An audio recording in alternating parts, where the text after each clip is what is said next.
մինչև Նիկոլ Փաշինյանի իշխանության գալը Հայաստանն ու Արցախը միասին միացած ունեին ավելի քան 42,000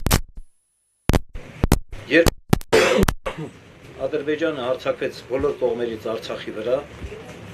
44 օրում մենք ծանր պարտություն կրեցինք, որովհետև Հայաստանի գերագույն գլխավոր զինված ուժերի, հայկական զինված ուժերի գլխավոր հրամանատար էր հանդիսանում Նիկոլը, որը ոչինչ չի հասկանում ոչ բանակից, ոչ էլ պատերազմից։ Որովհետև կան հստակ տվյալներ, որ Նիկոլը Ալիևի հետ համաձայնեցրել է, որ Ադրբեջանը հարձակվի Արցախի վրա, ինքը այնպես անի, որ մենք պարտություն կրենք այդ պատերազմում եւ Նիկոլը Արցախն առնի Թուրքին։ 22 թվականի հոկտեմբերին Պրահայում Նիկոլը ստորագրեց եւ ուրեմն ճանաչեց Ադրբեջանի տարածքային ամբողջականությունը 86600 քառակուսի կիլոմետր տարածք ներառյալ ամբողջ Արցախը, Ուրեմն 22 թվականի հոկտեմբերի 19-ին ես բազմիցս նայել եմ այդ տեսանյութը։ Պուտինը հայտարարեց, որ ինքը Ալիևի հետ համաձայնեցրել էր դադարեցնել պատերազմը, բայց Նիկոլը չի համաձայնվել, որովհետև այնտեղ կար դրույթ, որ փախստականները վերադառնում են իրենց նախկին բնակավայրերը, այդ թվում նաև Շուշի։ Ուրեմն Նիկոլը չհամաձայնվեց, ադրբեջանցիք մեծ ուժեր կենտրոնացնելով, ուրեմն վերցրեցին հադրութը, եկան հասան մինչև Շուշի եւ վերցրեցին Շուշին։ Շուշին վերցրել են Նիկոլ ազգային ժողովից հայտարարում է. Շուշին մեզ պետք է, Շուշին մի հատ դժբախտ դժգույն քաղաք էր։ Բոլորս գիտենք, որ Շուշին բերդաքաղաք է։ Եթե Շուշին վերցրեցին, Ստեփանակերտ արդեն հնարավոր չի պաշտպանել։ Ուրեմն 22 թվականին ադրբեջանցիք ներողություն 23 թվականին ադրբեջանցիք հարձակվեցին Արցախի վրա եւ արցախցիները ստիպված էին լքել իրենց բնակավայրերը, իրենց գյուղերն ու քաղաքները, իրենց տները, գյուղացին բերքը ծառերի վրա, իրենց ընտանեկան կենդանիներին ամեն ինչ թողեցին, ստիպված եկան Հայաստան, իրենց հայրենիք։ Արցախն էլ է բնականաբար մեր հայրենիքը։ Արցախցիք եկան Հայաստան, Նիկոլը հայտարարեց. նախկինները կազմակերպել են արցախցիներին բերել են Հայաստան որպես 5000 դրամանոց հանրահավաքի մատերիալ, վիրավորելով արցախցի մեր հայրենակիցներին։ Հիմա իրավիճակը հետևյալն է։ Մենք պարտվել ենք ոչ միայն այն պատճառով, որ Ադրբեջանը ուրեմն ուժեղ բանակ ուներ, այլ մենք մենակ էինք այդ պատերազմի ընթացքում։ Իսկ Ադրբեջանն ուներ հզոր դաշնակիցներ, մեր դիվանագիտությունը չէր աշխատել։ Ադրբեջանի դաշնակիցներն էին, նրա ցեղակիցներ Թուրքիան, որը օգնում էր այդ պատերազմում Ադրբեջանին իր ուրեմն նատոյական սպայակազմով, անօթաչու ուրեմն սարքերով, բայրակթարներով օդը բաց էր։ Այդ թվում Ադրբեջանին օգնում էր նաև Իսրայելը, որը օգնում էր նրան ռազմական տեխնիկայով եւ Ադրբեջանի դաշնակիցներ։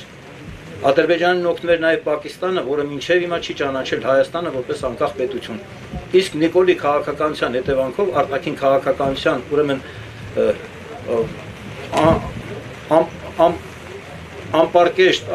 անկարող արտաքին քաղաքականության արտաքին դիվանագիտության հետևանքով մենք մենակ էինք այդ պատերազմի ընթացքում։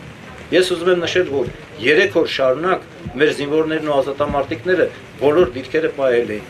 Նիկոլը պարտավոր էր որպես գլխավոր հրամանատար հայտարարել համընդհանուր զորահավաք, բոլոր նրանք, ովքեր ծառայել էին բանակում, զինապարտ են, եւ ազատամարտիկները մի 2-3 օր ուրեմն զորավարություններ անցնեին, որովհետև տարու վրա ռազմական տեխնիկան կատարելագործվում է։ Տիրապետեին նոր տեխնիկական միջոցներին, թիկունքն ամրապնդեին, թիկունքը բաց մնաց։ Ճեղքեցին հադրութը, վերցեցին, եկան հասան Շուշի ու ինչպես արդեն ասացի 23 թվականին ամբողջ Արցախի ժողովուրդը հնարավոր չէր, որ նրանք մնային Ադրբեջանի կազմում, եկել են Հայաստան։ Հիմա այս իշխանությունը Նիկոլի գլխավորությամբ փորձում է այնպիսի պայմաններ ստեղծել, որ արցախցիք ստիպված լքեն Հայաստանը, որպեսզի հետագայում, երբ որ ընդդիմադիր շարժումներ կսկսվեն, այս տարի սկսվելու են ընդդիմադիր շարժումներ, եղանակները մի քիչ տաքանան, անձրևները կտրվեն, սկսվելու են ընդդիմադիր շարժումներ, որ արցախցիք մի քանի տասնյակ հազար արցախցիք, որոնք տեղափոխվել են Հայաստան, չմիանան այդ շարժումներին։ Մեր համար շատ ուրախալի էր մարտի 29-ին արցախցիների կազմակերպած հզոր հանրահավաքը մարդկանց քանակի առումով բազմահազարանոց հանրահավաք էր, դա մեկ, երկրորդը Փարաքարի խոշորացված համայնքի ավագանու ընտրությունները, որտեղ Նիկոլ Փաշինյանի ներկայացուցիչը պարտություն կրեց, այդ թվում նաև Գյումրիում Նիկոլը չկարողացավ իր Սարիկին դարձնել ուրեմն Գյումրիի քաղաքապետ, մենք հանդիպել ենք ուրեմն Գյումրիում Գյումրիի բնակչության հետ, փետրվարի 28-ին Խորհրդային Միության բանակի հիմնադրման օրը հարգելով ուրեմն այդ օրը եւ այցելել ենք հուշարձան, ծաղկեպսակներ ենք դրել այդ հուշարձանին եւ Դավիթում հանդիպում ենք կազմակերպել գյումրեցիների հետ։ Այնտեղ ես հայտարարեցի, որ դուք եք ապրում Գյումրիում, դուք եք որոշելու ում եք ցանկանում տեսնել Գյումրիի քաղաքապետ։ Դուք մեզ կասեք ում եք ցանկանում կամ որ քաղաքական ուժին եք ուզում տեսնել մեր որպես մեծամասնություն Գյումրիի ավագանիում, մենք ձեզ կցուցաբերենք քաղաքական եւ բարոյական աջակցություն։ Ուրեմն Գյումրիում 16-ին լինելու է ուրեմն բանի քաղաքապետի ավագանու նիստը եւ բնականաբար ընդդիմության ներկայացուցիչ Վարդան Ղուկասյանը վերընտրվելու է Գյումրիի քաղաքապետ։ Նա մեկ անգամ եղել է Գյումրիի քաղաքապետ եւ փորձ ունի քաղաքապետ աշխատելու փորձ ունի։ Եվ հաջորդը Նիկոլ Փաշինյանը Շվեյցարիայում տեղի ուրեմն իշխանությունների եւ հայ համայնքի ներկայացուցիչների հետ հանդիպան ժամանակ հայտարարեց. նախ պետք է բարձրել ցեղասպանությունը եղել է թե չի եղել, եթե եղել է ով է մեղավոր եղել, ինչու է եղել եւ այլն, իրականում ինչքան մարդ է զոհվել եւ այլն, այդպիսի ապուշ հայտարարություն արեց, ուրեմն եւ բացի դրանից նա հայտարարեց մի անգամ ամիսներ առաջ, որ Հայաստանը մեր հայրենիքն է, բայց մեր պետությունը եղել է Օսմանյան դարեր շարունակ եղել է իբր թե Օսմանյան կայսրությունը։ Ինքը այնքան տգետ է, որ չի հասկանում, որ ներկայիս Հայաստանը դա արևելյան Հայաստանի ընդամենը մի մասն է, իսկ արևմտյան Հայաստանը, որը մի քանի անգամ ավելի տարածքով մեծ է արևելյան Հայաստանից, թուրքերը այդ Օսմանյան կայսրությունը հայերի հանդեպ իրականացրել է ցեղասպանություն եւ տիրացել է մեր հայրենիքին։ Ինքը ուրանում է հայոց ցեղասպանությունը իր գաղափարակից կողմնակիցները։ Ուրեմն ես կոչ եմ անելու հանդես են գալու հայտարարության, որ ապրիլի 24-ին ցեղասպանության զոհերի հիշատակի օրը պետք է փակել Նիկոլ Փաշինյանի եւ նրա վարչախմբի ճանապարհը ու չթողել նրանց գնալու ուրեմն ծիծեռնակաբեր ցեղասպանության զոհերի հիշատակը հարգելու, որովհետեւ կրկնում եմ, նրանք ուրանում են ցեղասպանությունը, ուրանում են մեր ազգային արժեքները, ուրեմն պղծում են մեր հայ առաքելական եկեղեցու ավանդույթները, ինքը իր էությամբ աղանդավոր է, կյանքի խոսք աղանդի ներկայացուցիչ է եւ իր իշխանության 7 տարիների ընթացքում նաեւ Հայաստանի պետական պարտքը 6 միլիարդից հասել է 12.8 միլիարդ դոլարի։ Սա է Նիկոլ Փաշինյանի իշխանության ոչ լրիվ 7 տարվա գործունեության արդյունքը։ Դրա համար օր առաջ պետք է համախմբել մեր ժողովրդին, առողջ ազգային ուժերին, հայրենակցական միություններին,